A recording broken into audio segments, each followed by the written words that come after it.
Señorita, acabo de cruzar la frontera y no me agarró la mira. ¿Usted cree que me puede dar con mis papeles? Tranquila, niña, yo tenía tu aplicación de asilo, te consigo tu permiso de trabajo, la residencia. ¿Eres casada?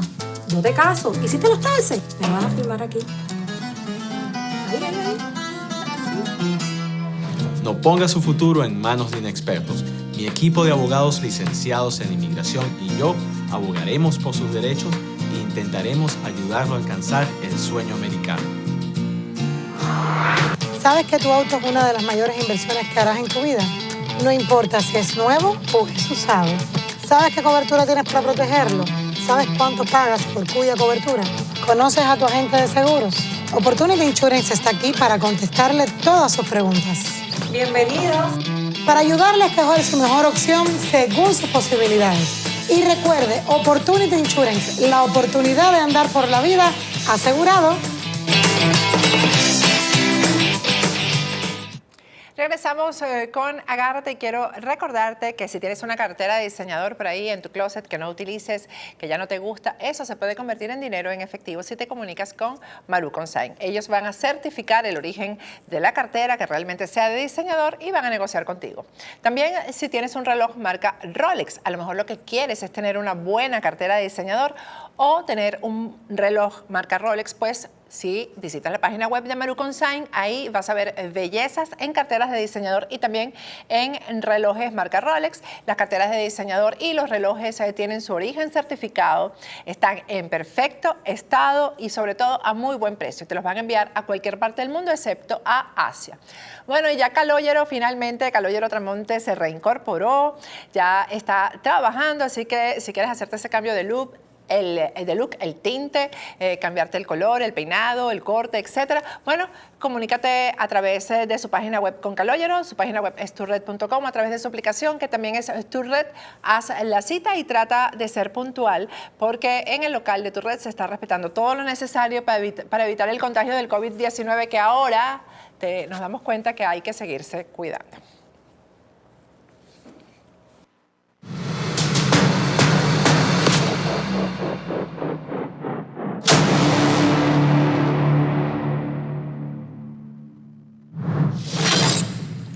Regresamos con Agárrate. Hay un tema que tocamos la semana pasada con un experto y es qué puede ocurrir en la Corte Penal Internacional con respecto a las violaciones a los derechos humanos que se han cometido en Venezuela, que han cometido Maduro y todos los funcionarios del régimen desde Hugo Chávez hasta Nicolás Maduro. Bueno, ahora resulta que como hubo movimiento importante y está ocurriendo algo que por fin parece que nos va a dar luz con respecto a la justicia en la Corte Penal Internacional, ahora el régimen está pidiendo tiempo y diálogo, como suele hacer cada vez que las tiene perdidas. Vamos a conversar nuevamente con William Cárdenas. Ustedes ya pudieron escuchar su explicación la semana pasada. William es abogado internacionalista y experto en derecho internacional. ¿Qué está pasando, William? Gracias por atendernos nuevamente, sobre todo a estas horas que son de madrugada para ti. Cuéntanos qué está pasando en la Corte Penal Internacional realmente y esta reacción de Tarek William Saab, que ahora quiere dialogar y está pidiendo tiempo prácticamente. Bueno, muy buenas noches, Patricia, y encantado de estar una vez más contigo, ¿no? Y con todas las personas que nos ven. Lo que está ocurriendo en la Corte Penal es simplemente lo que en nuestro encuentro pasado anunciamos, ¿no?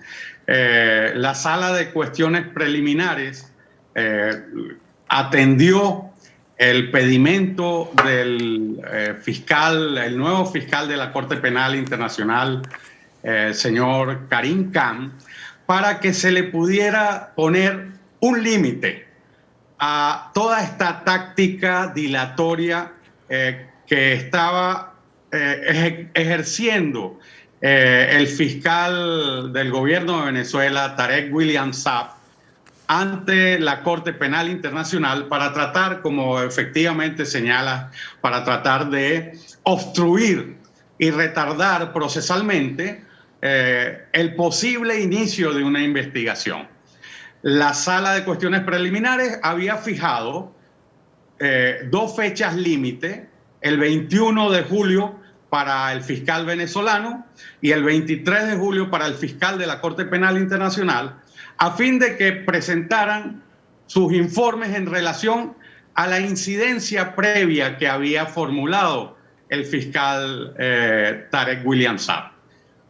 Y esto se hacía en atención fundamentalmente a dos cuestiones que exigió el mismo Karim Khan, ¿no? Karim Khan dijo que estos procedimientos no pueden eternizarse y hay que ponerles una cronología a fin de que se tomen las decisiones adecuadas en el tiempo justo. Una justicia que se demora en el tiempo, pues termina siendo una gran injusticia. Entonces, el fiscal Karim Khan lo que nos está demostrando es que tiene interés en que las cosas se resuelvan en su tiempo. Y por otra parte, se les pidió que presentaran esos informes a fin de que las víctimas puedan conocer el contenido, porque inicialmente tanto el fiscal venezolano como la anterior fiscal de la Corte Penal Internacional, la señora Fatou Bensouda, habían presentado aquellos informes de manera confidencial. Bueno, pues eso conspira contra la transparencia que debe privar en ese organismo, ¿no? Que tiene esa responsabilidad tan grande de impartir justicia en hechos tan graves como los que hemos estado viviendo en Venezuela. Entonces, simplemente el día 23 se venció el lapso para que el fiscal presentara su informe. No había otra alternativa sino esa, ¿no? Y ahora le corresponde a la Sala de Cuestiones Preliminares, una vez que tiene en su mano las posiciones tanto del fiscal venezolano como la del fiscal de la Corte Penal Internacional, resolver esta incidencia previa. Bueno, ya la Corte ha adelantado que lo que pide el fiscal venezolano es absolutamente improcedente, ¿no? Y es improcedente porque está pidiendo un control judicial sin que haya empezado ningún proceso. O sea, eso es absurdo, eso es completamente absurdo. Y está pidiendo también una supuesta colaboración de la Fiscalía con el gobierno de Venezuela y con la Fiscalía venezolana. Bueno, pero si el gobierno de Venezuela ha gozado de esa colaboración durante muchísimo tiempo. De ese colaboracionismo, ¿no? Más que colaboración, William. Correcto. Ha sido un manto, un auténtico manto de impunidad.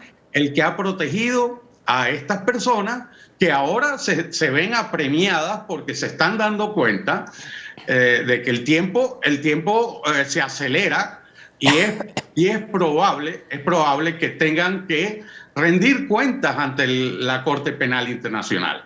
Yo creo que lo que ha ocurrido es lógico. Me parece que no se puede esperar, no se podía esperar otra cosa. Ha habido muchos bulos en cuanto a que si el fiscal tenía que pronunciarse o no, o que si tenía que abrir la investigación. No, el fiscal tiene que actuar con prudencia, ¿verdad? Como es lógico, tiene un mes apenas en el cargo, tiene que impregnarse como corresponde del proceso, de lo que se llama el caso Venezuela 1, y por cortesía, por el elemental cortesía, debe esperar a que sea la Sala de Cuestiones Preliminares la que resuelve ese asunto previo. Ya después seguramente vamos a tener en un lapso prudencial, vamos a tener noticias desde La Haya. El fiscal está ¿Cuál es el lapso prudencial? Porque también hay que explicarle a la gente para que entienda que todavía el juicio no se abre, ¿no? Sí, es correcto, hasta que el fiscal no lo decida. Exacto. ¿Verdad? Y cuando yo me refiero al lapso prudencial, es el lapso normal que corresponde a un funcionario, que debemos otorgarle a un funcionario que acaba de llegar a ese delicadísimo cargo, ¿verdad? Él está ahora mismo, bueno, instalándose, está teniendo entrevistas con gente muy importante de la comunidad internacional. Es lo lógico, es la cortesía, lo ordena la cortesía diplomática tanto de los organismos internacionales como de los mismos cuerpos diplomáticos que tienen interés en todo lo que pasa en La Haya. ¿Por qué? Porque son estados los que están representados en esa Corte Penal Internacional. Entonces, el fiscal está cumpliendo esa labor a la par de ir impregnándose de lo que tiene entre las manos, ¿no? Ya dio una entrevista interesantísima al diario Le Temps, en la que señaló lo que ya habíamos comentado la semana anterior, ¿no? Dijo que a la fiscalía, bueno, pues que la fiscalía es mejorable, que no se puede seguir trabajando como se venía trabajando. Eso te iba a decir, ha dado signos de que va a hacer las cosas de otra manera y mucho más ágilmente, ¿no? Sí, por lo menos eso es lo que él ha señalado, ¿no? Él dice que la fiscalía no puede seguir escudándose en ese argumento de que es un órgano que se acaba la Corte se acaba de crear y que tiene, bueno, pues no. Él dice, nosotros ya somos adultos, y es así, tienen más de 18 años de creados, ¿no? Ya somos un organismo adulto y tenemos que comportarnos como tal, dándole respuesta a las demandas de justicia que estamos recibiendo desde muchísimos lugares, en donde dijo algo curiosísimo que me llamó mucho la atención. Dijo, desde muchísimos lugares en donde hombres de estos tiempos, de estos siglos, cometen crímenes propios de épocas medievales. Y bárbaras. O sea, él sabe perfectamente que tiene que hacer y actuar para corregir todos esos vicios, ¿no? ¿Se resolvió algo en la pasada gestión? ¿O en las pasadas, en las anteriores? O sea, algo que conozcamos, que se haya resuelto, que no tenga que ver con Venezuela, con otro país, con otras denuncias. ¿En la Corte Penal Internacional?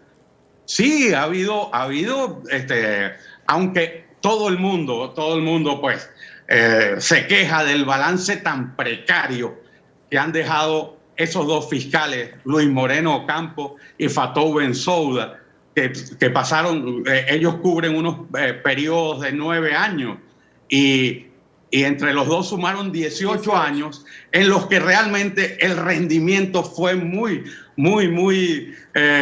insignificante, ¿no? Por eso Karim Khan, el día del discurso de su toma de posesión, lo dijo claramente: no podemos seguir gastando tantos recursos ni perdiendo tanto tiempo sin dar satisfacción a las demandas y a los reclamos de justicia que se nos están exigiendo.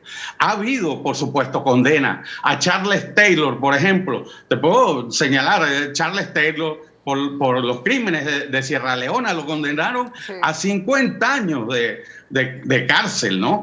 O sea, y ha habido muchos otros que han sido sometidos al rigor, porque la Corte, si tiene algo, cuando se pone en marcha, es muchísimo rigor. Ahí hay magistrados muy competentes, gente de muchísimos lugares, con diferente abstracción, pero con mucha competencia jurídica, que está simplemente utilizando ese instrumento que es el Estatuto de Roma, que es lo más elaborado que yo he conocido en materia de defensa de los derechos humanos, ¿no? Entonces, yo creo que tenemos que tener confianza, ser prudentes. Yo entiendo y es comprensible la ansiedad de justicia que ha derivado de esos 18 años de impunidad. Pero bueno, Karim Khan tiene apenas un mes en el cargo y yo creo que hay que darle el margen de confianza lógico, natural. Tampoco estamos hablando de ningún exceso. Lapsos, no existen lapsos, pero ya el propio Karim Khan ha sido el primero que ha señalado un lapso y que se lo ha pedido a la Sala de Cuestiones Preliminares, y la Sala de Cuestiones Preliminares lo ha atendido. Ahora, seguramente la Sala se pronunciará acerca de esta impropia y aventurada pretensión del fiscal venezolano, de Tarek William Saab, y a partir de ese momento, seguramente el lapso lo fijará Karim Khan. O sea, que la próxima noticia que podríamos tener de la Corte Penal Internacional es la apertura de juicio, ¿no? Bueno, la próxima noticia sería una vez que la Sala de Cuestiones Preliminares resuelva este asunto que se ha presentado incluso antes, decimos los abogados, in limine litis, ¿no? O sea, antes de comenzar el juicio, ¿no? Pedía un control judicial, que es imposible que se produzca porque no existe objeto sobre el cual actuar, ¿no? Y producir ninguna revisión, ¿no? Entonces, una vez que la Sala de Cuestiones Preliminares resuelva este incidente, que lo tiene que resolver en justicia. ¿Por qué? Bueno, porque así corresponde, pues.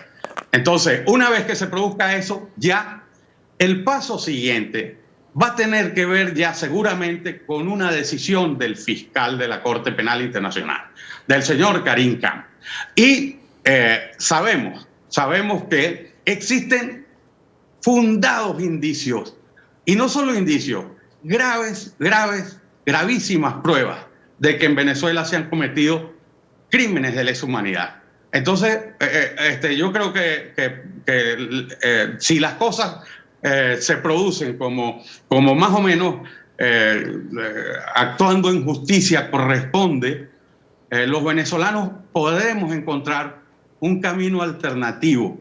Las víctimas de esos crímenes seguramente encontrarán un camino para que esos crímenes sean investigados y los responsables sean debidamente sancionados, ¿no? Pero, William, ¿hay más tácticas dilatorias de las que Tarek William Saab podría echar mano? Bueno, ya la Sala de Cuestiones Preliminares ya le advirtió que esto era lo último que podía utilizar. Ya no hay más taima, pues, se puede decir. No, ya le advirtió. Ok. Pero aunque eso haya ocurrido así, también tengo que decir otra cosa, ¿no? Este elaboradísimo Estatuto de Roma establece muchísimas garantías para las personas que son acusadas. Les ofrece muchas opciones para que ejerzan sus derechos de defensa. Una vez que ya haya juicio, me imagino, ¿no? Claro. Que lo ejerzan, claro. Entonces, que lo ejerzan. Claro, que lo ejerzan y que para que el juicio se desarrolle, ellos tienen que estar presentes. Ok. Claro. Entonces, bueno, vendrán momentos interesantes. Yo creo que se pone buena va a ser, sobre todo para eso, lo que decía antes, ¿no? Para las víctimas, para los que tanto han sufrido la persecución que se ha vivido en Venezuela, el exterminio. Yo hablo de exterminio y hay quien se echa la mano a la cabeza, pero no, el exterminio simplemente es un tipo penal que está contemplado en el Estatuto de Roma como crimen de lesa humanidad. Y los venezolanos hemos sido víctimas de eso. Y el exterminio se resume en la privación intencional de alimentos y medicinas, con el ánimo de destruir una parte de la población. Yo creo que cualquiera que mire hacia Venezuela se va a dar cuenta que lo que hemos sufrido está perfectamente tipificado en el Estatuto de Roma. Esta semana yo voy a hablar sobre el exterminio en un foro. Estamos realizando unos foros en el Comité Internacional contra la Impunidad en Venezuela, en CICIBEN. Y justamente el crimen de lesa humanidad que voy a desarrollar y exponer es este crimen de destrucción, que es lo que ha ocurrido con los venezolanos, ¿no? No solo les quitaron la alimentación, las medicinas, la luz, el agua, el gas, la gasolina.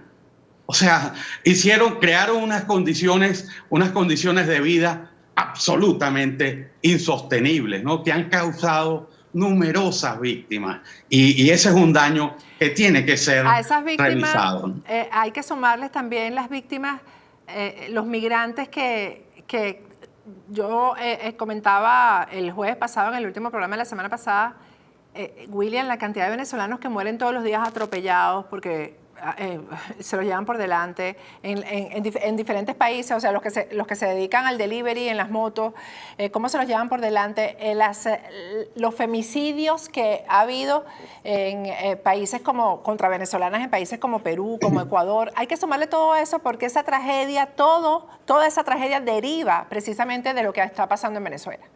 Todo eso deriva de ahí. Tienes toda la razón, Patricia, y resulta que esto es jurídicamente viable. Lo que hacemos los abogados es subsumir los hechos en el derecho. Y resulta que en el Estatuto de Roma y como crimen de lesa humanidad hay una figura que se llama traslado forzoso de población.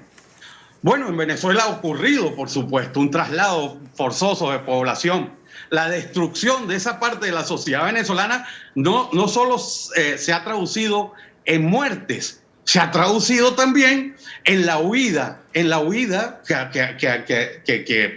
ha convertido a nuestra sociedad en un pueblo de emigrantes que han tenido que salir huyendo. Bueno, esa figura de traslado forzoso da una idea de que tiene que ser a la fuerza el traslado, pero resulta que ese concepto también se puede entender no solo a la fuerza con violencia física, también puede ser por efecto de la coacción, de crear condiciones de vida que te hagan salir huyendo. Te empujan, ¿verdad? te empujan, o sea. Que te empujan a huir. Sí. Y entonces, y en esa huida han pasado todas esas tragedias que comentas acertadamente, ¿no? Así es.